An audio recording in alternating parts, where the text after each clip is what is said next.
வணக்கம். இப்போ அக்னி சிறையில் வந்து நம்ம யாரை பற்றி பார்க்க போகிறோம்னா முனிபா மசாரி. இவங்க வந்து பாகிஸ்தானில் உள்ளவங்க. நம்ம வந்து எல்லாரும் இறந்தவங்க வரலாறாக பார்த்துட்டு இருந்தோம்னா இப்போ வந்து வாழ்ந்துட்டு இருக்கவங்க ஒரு பெண்ணோட வரலாறை பற்றி நம்ம பார்க்க போகிறோம். முனிபா மசாரி வந்து பாகிஸ்தானில் உள்ள எங்கே பிறந்திருக்காங்க, பலோச் என்ற இடத்துல வந்து பிறந்திருக்காங்க. 1887 மார்ச் 3ஆம் தேதி பிறந்திருக்காங்க. 18 வயசுல இவங்க பள்ளி படிக்க முடிச்சிட்டாங்க. முடிச்ச உடனே இவங்க வந்து அந்த பலோச் அப்படிங்கிறது வந்து ஒரு கிராமம் மாதிரி தான்.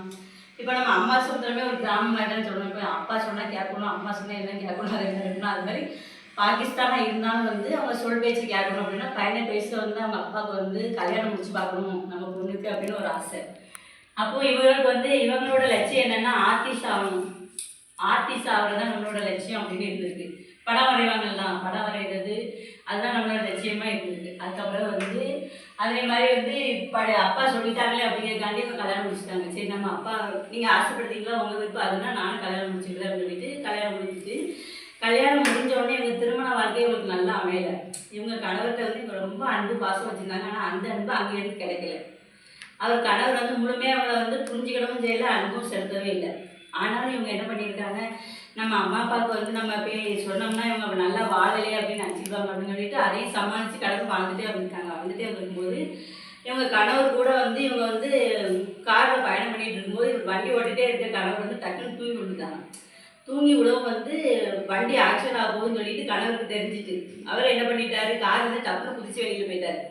அப்போ இவர் வந்து இவங்க வந்து குதிக்கிறதுக்கு வழி இல்லை. அப்போ வந்து ஆக்சிடென்ட் ஆகி வண்டி பழுத்தி அடித்து வண்டி ஒரு பக்கம் விழுந்து இவங்க அப்படியே ஆக்சிடென்ட் ஆகி இருந்த உடனே யாருமே கொஞ்ச நேரம் பார்க்கவே இல்லை. அது வந்து ஒரு கிராமம் சைடுனால நிறைய வண்டிகள் எதுவுமே வரவே இல்லை. ஒரு ட்ராக் மாதிரி ஒரு ஜீப் மாதிரி இருக்குன்னா கடைசியாக ஒரு ஜீப் மட்டும் வந்து இவங்களை கொண்டுட்டு போகும்போது என்னென்னா உடம்புல உயிர் இருக்கிறதெல்லாம் தெரியுதா, எலும்புகள் நொறுங்குறது அவளுக்கே தெரியுதான்.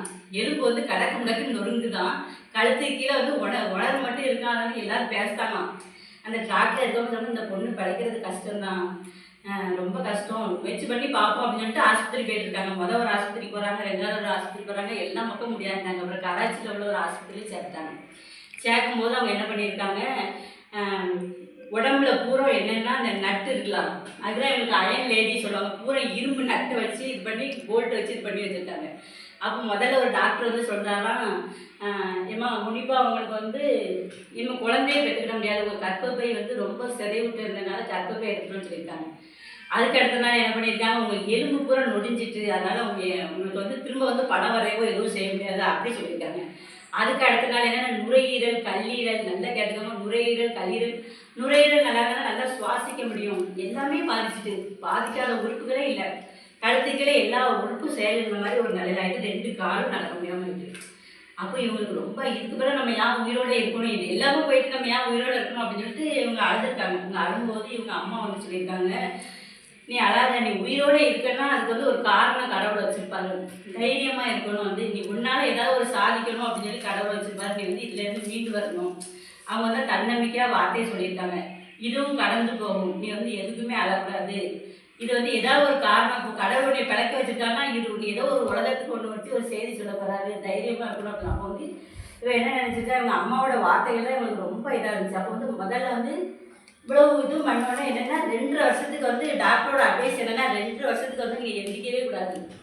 2 வருஷத்துக்கு ஒருத்தவங்க படுக்கையாக இருந்தால் அவங்க மனநிலை என்னவாக இருக்கும், அது எப்படின்னா இப்படி நேராக படுத்துருக்கணுமா, இப்படி அசைக்கூடாது, இப்படி அசைக்கூடாது. ஏன்னா அந்த போல்ட் போட்டுருக்கோம்னா நீங்கள் எந்திரிச்சிட்டிங்கன்னா அந்த நரம்புகள்லாம் விட்டுரும், அவ்வளோ உங்களுக்கு வந்து இரும்பு வச்சு போடுறதுக்கு நீங்கள் எந்திரிக்கவே கூடாதுன்னு அப்படி படுக்க அப்படி இருப்பா.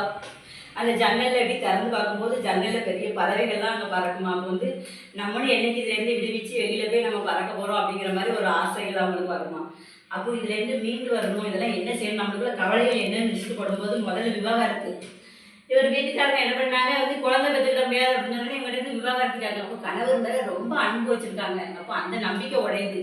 அப்போ இவர் விவாகரத்து கேட்காரு அப்படின்னா, அப்போ அன்பே இல்லாத கணவர் கூட நம்ம ஏன் வாழணும் அப்படின்னு சொல்லிட்டு முதல்ல வந்து அவங்க விவாகரத்து கொடுத்தாங்க.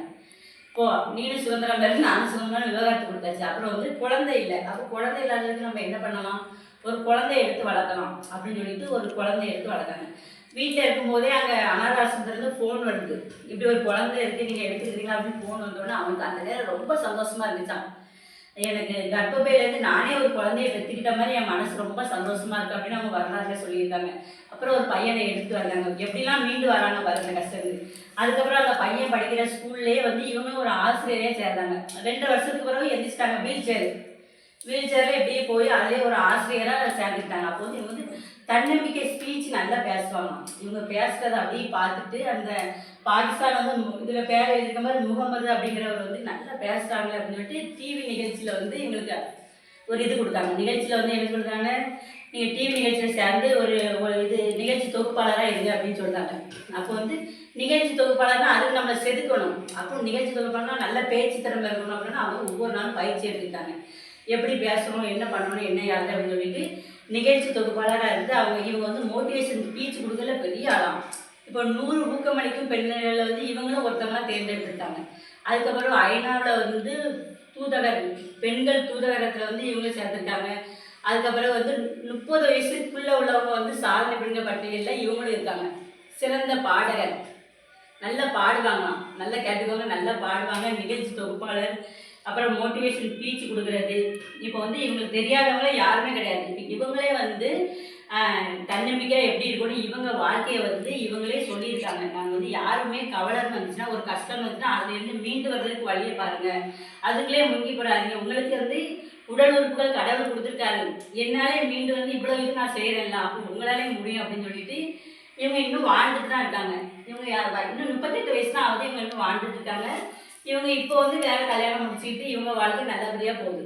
அப்போ நம்மளுக்கு உடம்புல எல்லா பாகமும் இருக்குது, நம்மளும் இவங்களை மாதிரி நல்லா உடச்சி முடியும். ஓகேவா?